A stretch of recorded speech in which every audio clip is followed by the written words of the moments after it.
Alright guys, welcome back. This is another Wi-Fi battle here against a fellow YouTuber named Sendu, aka litestudios, what I believe his YouTube is. I'll leave a link to his channel in the description. This is a standard match, and I really wanted to use a Pokemon I've been meaning to use for a while here. He wanted to battle me, and I thought it was a perfect opportunity to try out Mega Beedrill, so let's go ahead and see what happens, I suppose. Alright, moving into it. I lead with my Mega Beedrill, as I said. And he's going to end up leading with his Mega Pokemon as well, his Mega Metagross. That's a mouthful.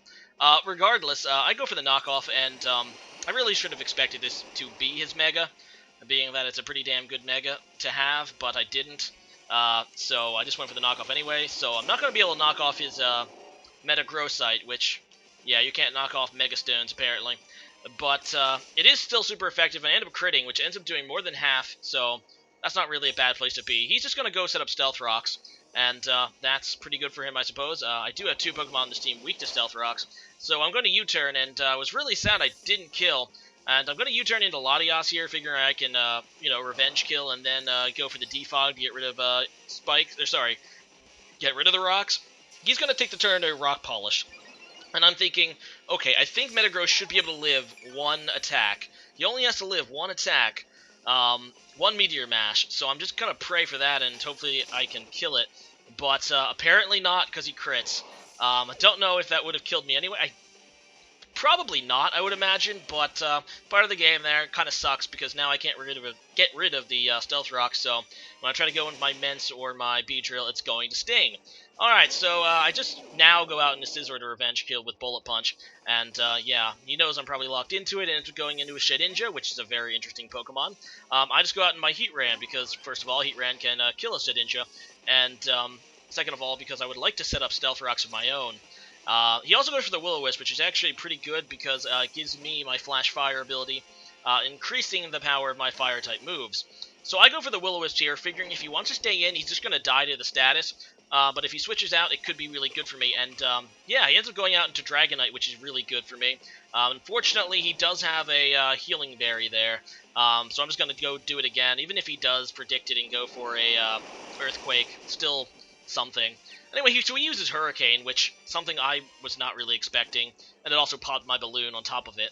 Typically, you don't want to, take out your balloons in the middle of a hurricane. It's, it's not going to end well for the balloon. So I got confused, and I wanted to try to go for a Stealth Rock before switching out.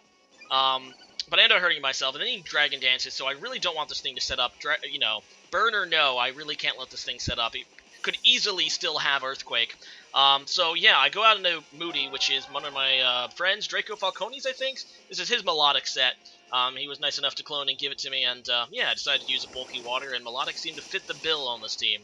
So he goes for the Outrage, which, it's still a little weaker than usual. Bird is having his attack, and he only got +1 attack using Dragon Dance. So that's pretty good for me. I know that Melodic should live, and I should be able to kill him with an Ice Beam, so well, that's what I do, and the, Dragonite gets taken out, which it's never a bad thing if you are facing a Dragonite for it to die. Alright, so we're going to just heal a little bit. I do have Recover on this Melodic, but he probably can just go into something that will scare me away, like this Breloom. Now, when he goes into Breloom here, I'm thinking he's either going to Spore or he's just going to finish me off. Either way, I'm okay with sacrificing Melodic and hope that I can outspeed and Ice Beam it. And I end up outspeeding, which I was kind of shocked at, but yeah, that's pretty good because I'm able to nearly kill the Breloom before it puts me to sleep. And now, obviously, I'm going to switch out because a weak Melodic like this will make excellent sleep fodder, so he can't continue to sleep my team. So I go out in my Mence, and this is actually a mistake. I didn't mean to bring this Mence. This Mence is actually a Mega Salamence, which is banned in OU. But I already Mega Evolved anyway, actually, and yeah, obviously I'm not going to Mega Evolve it due to my mistake. Either way, I'm just going to Earthquake now on the Breloom, and it is dead.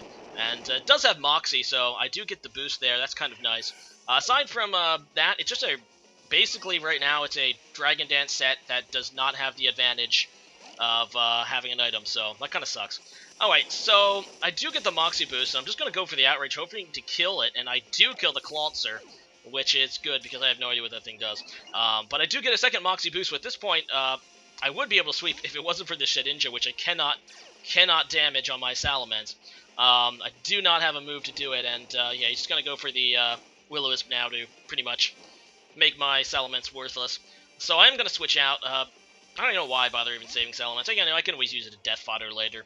But yeah, I do go out in a Heatran as he goes for the X-Scissor, which, not really sure. I guess he was predicting something else, because, yeah, Heatran is going to take that pretty nicely. So I go for the Taunt here, not knowing what the Shedinja is really going to do, and this is probably a huge mistake, because I should have already seen it set and known that, you know, it's really no threat to me.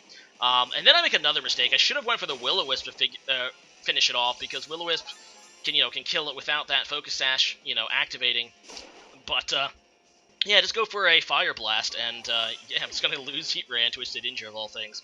Luckily, I do still have a Pokemon that can hurt Shedinja, and that is my Beedrill. I do have Knockoff, which will do the trick, and, yeah, the Shedinja's 1 HP is obliterated by that, and, yeah. He has one Pokemon left, and it is his, whatever the heck this is, Noivern, I think? It's definitely the new Flying Dragon Pokemon, so I just, first off, knock off its item, and it's going to Boom Burst me, which is a ground move, so it's neutral. Doesn't quite kill me, and I'm able to finish it off with a Poison Jab. So, nice game there, Light Studios, a lot of fun, and, yeah, thanks for the match. Alright, so today's question of the day, let's do this. How about this? What is your favorite Generation 6 Pokemon? As in a Pokemon that was introduced in Generation 6. Now, Generation 6, I believe, introduced less Pokemon than any other generation, which is understandable since they had to, make 3D models of all the other Pokemon. My favorite has to still probably be Aegislash. Kind of sad that it got banned. And, one of my other favorites is Greninja, just because I like the, I like the artwork of those two Pokemon. If I had to say something that was still legal, I would say Talonflame, I guess. That's another pretty good one, but I just like the designs of those three. It turns out they're probably the best of the bunch. So, yeah, leave a comment about that, and see you guys again later. Bye.